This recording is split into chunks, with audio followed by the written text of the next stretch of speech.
This is parental alienation, narcissistic abuse, kind of, I don't know why I'm saying it so, because that's a serious topic, absolutely is. And that is why we're having these sessions right now, because this session, like the other ones, this kind of session, I cook. And why do I cook? Well, because I'm on a budget, so if I home cook, I can save some money. Homeschooling sounds good too if you've got young'uns, but it's another topic. If it's a topic at all, key to cooking. Why else do I cook? Because it's healthy for you. When you are amidst all of this parental alienation and you're in the middle of narcissistic abuse, or you're coming out of it, you're trying to figure out your way out somehow, your head literally is all over the place. I know exactly what you're going through, 100%. The narcissistic abuse and the parental alienation. And your head is in a real state. And so is the rest of your body, and all over the place it is. You just stay away from the junk food as best as you can. Try telling me that. And cook. You know, if you stay away from the processed food as much as possible, you can save some money, and you can make more food, which you can freeze as well, and you can make it delicious. You make it how you want as well, you know, and grow your own. What are we going to do today? Well, we're not going to grow anything, but what are we going to cook? We're going to do a curry. What kind of curry? Chicken Dhansak. Or whatever, put some pork, put some bananas in there, or whatever you want, I don't know, but it's Chicken Dhansak. It's real nice curry. So, first thing we've got to do is a bit of marinating. You've got to get some nice flavour in that chicken.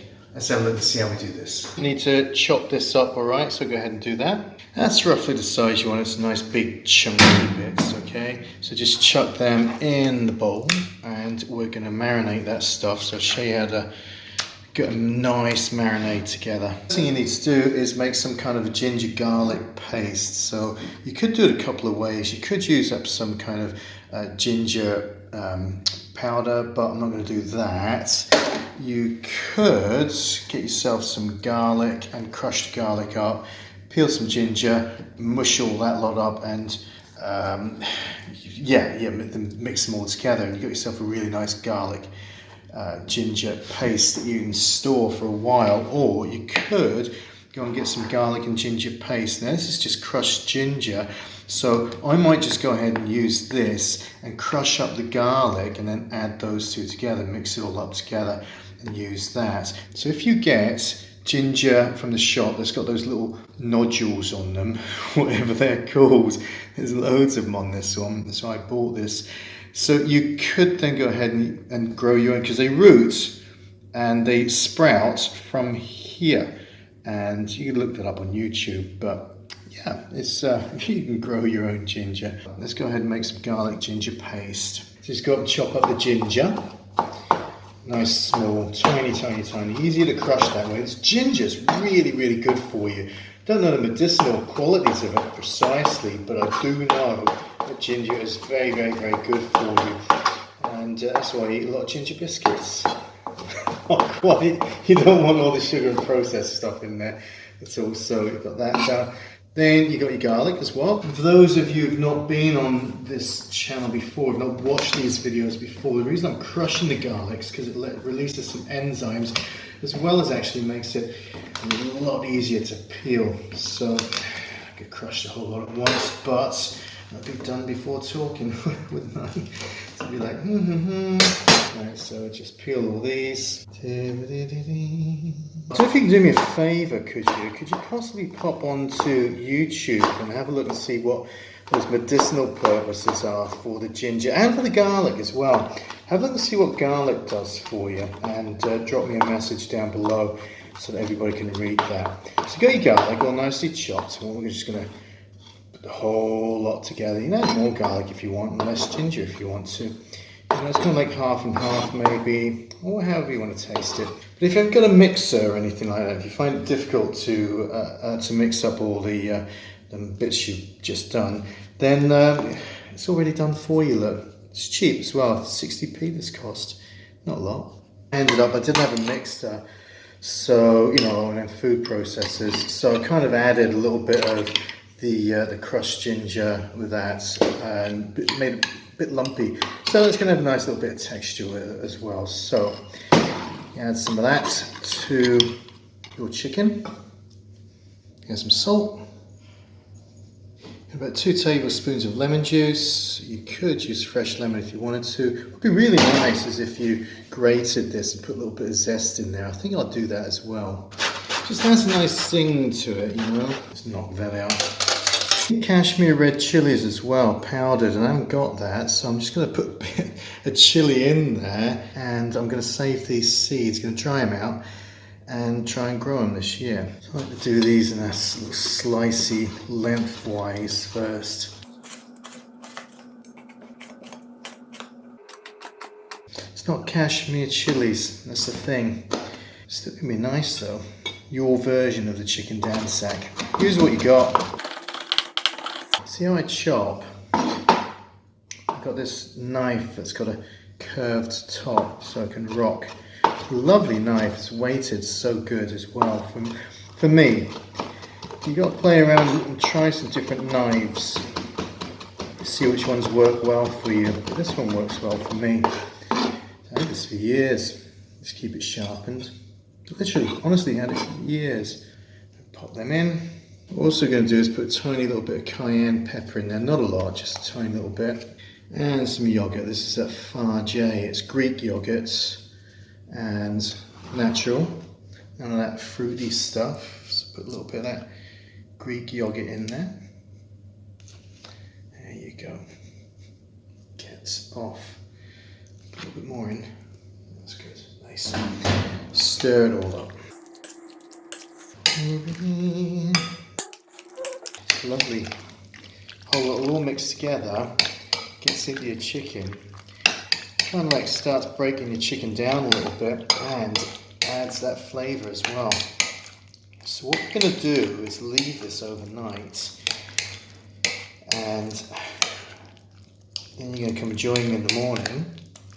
I'm going to make the rest of this. So you cover that with some cling film, pop it in the fridge and just let it do its thing. Now, so that's about it for now. Okay, so I'm going to make a second video and we're going to do the rest of this as well. So you can join me on the next video. Let me take a seat just for a second. That's a lot better.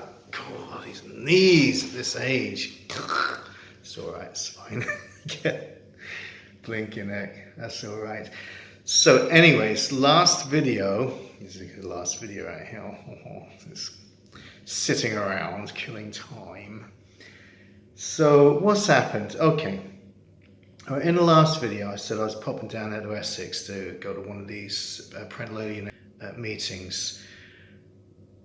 That was really very, very valuable. I'll tell you what it did.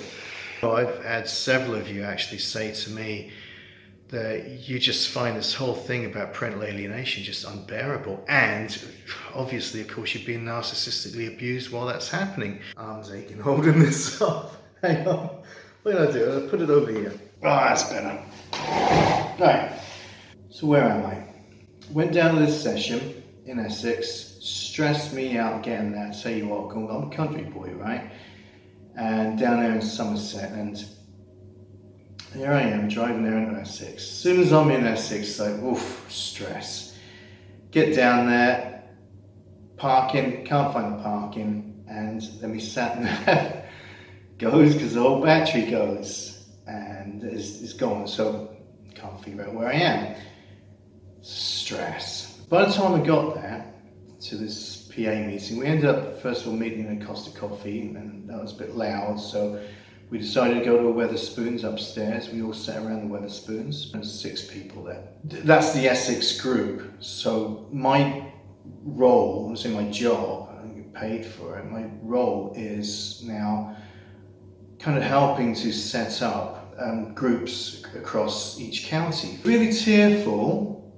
I didn't know what to expect. You know, I'm at this meeting kind of, you know, as an attendee and also to figure out, you know, how do you do meetings, you know, what's the best way around, you know, getting them nice and professional. And I picked up a lot, honestly.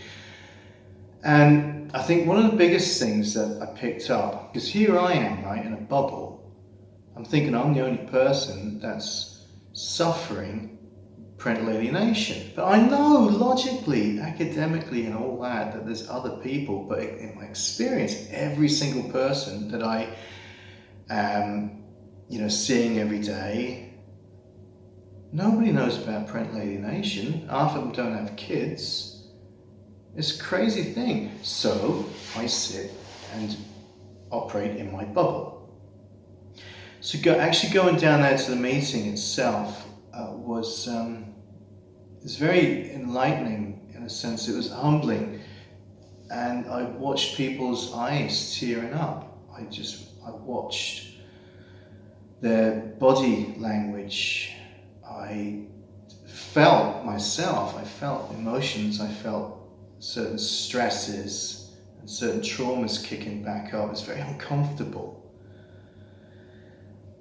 But I was telling my story. Everybody was telling their story, and I was telling my story. And everybody was, we really wanted to talk. So it's the same thing, isn't it? It's like when you're not with other alienated parents, you want to be able to talk. You can't talk about it, not because other people are, trying to talk theirs as well and trying to relate to you, but other people don't relate to it at all. So like I said, what happened when I was at this alienation meeting, it was quite extraordinary, is that I actually stopped thinking about myself and my own bubble.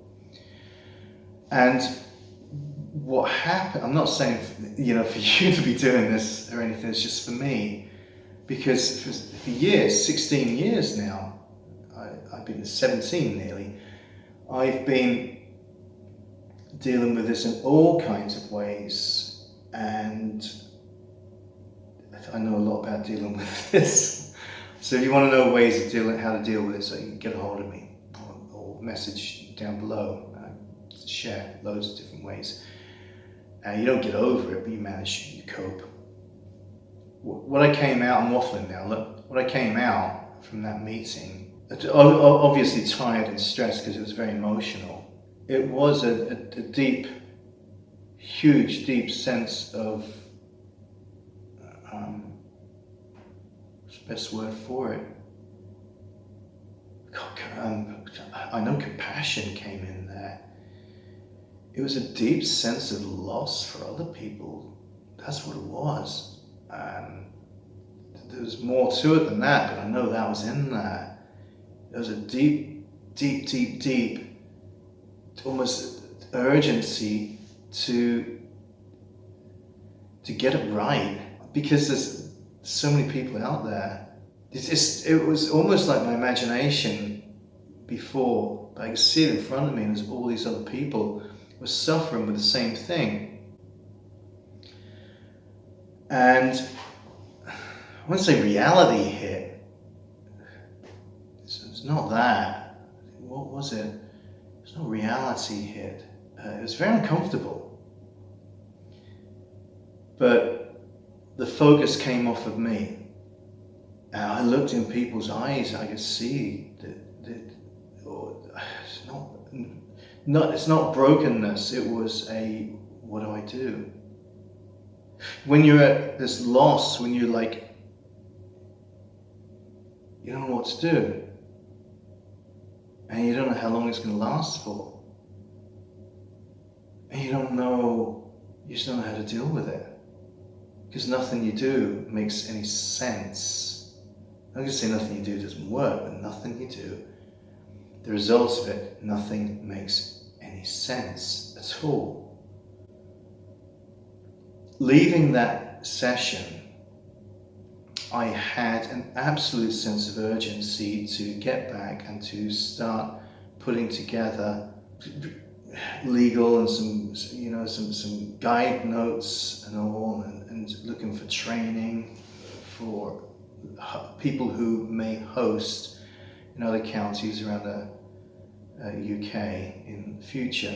It just, when you see it in front of you, it literally does break your heart. I'm getting a little bit emotional right now on this one.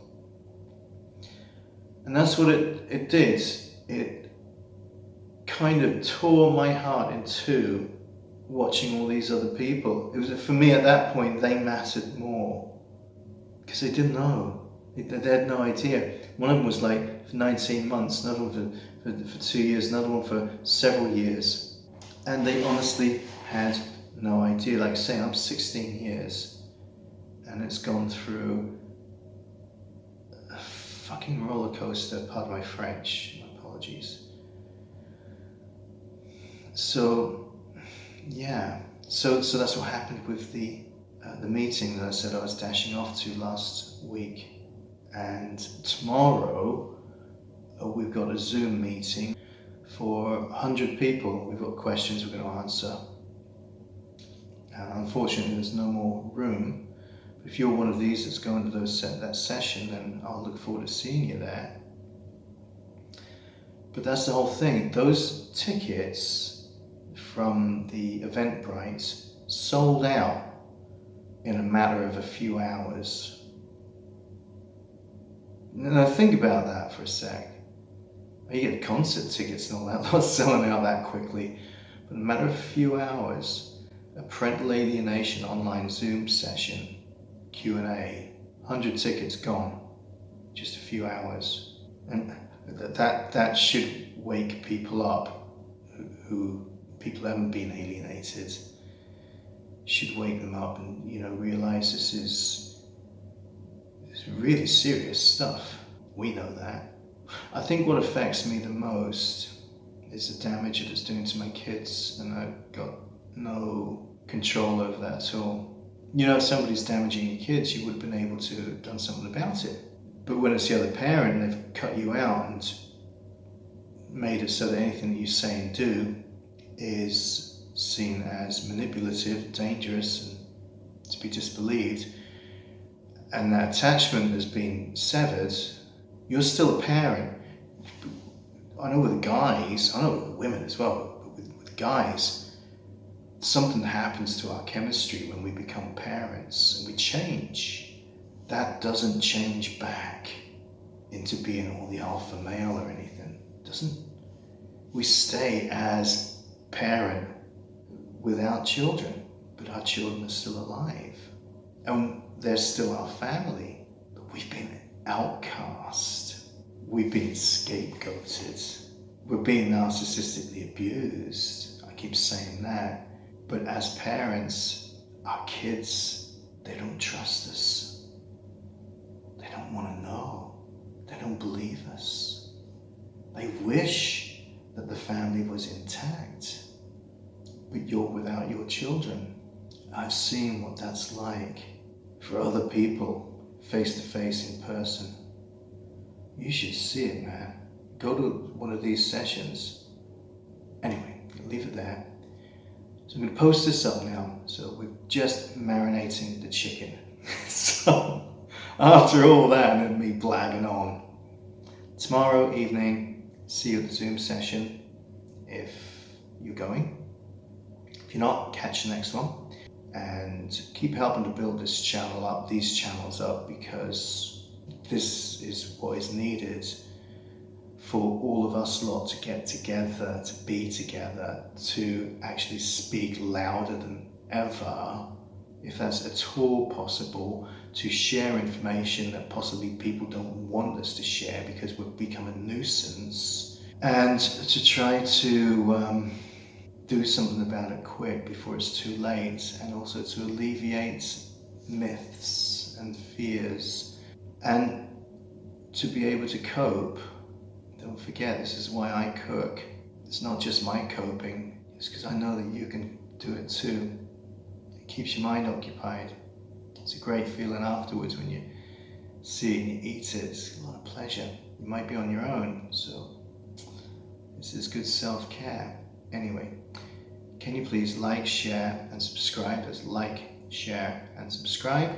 Can you leave some comments down below as well? Your thoughts on what I've been talking about, and maybe what else you want me to cook for you, with you, and let me know how you're getting on. God bless you. Take care. And I'll see you very soon for the rest of this Chicken Dhansak.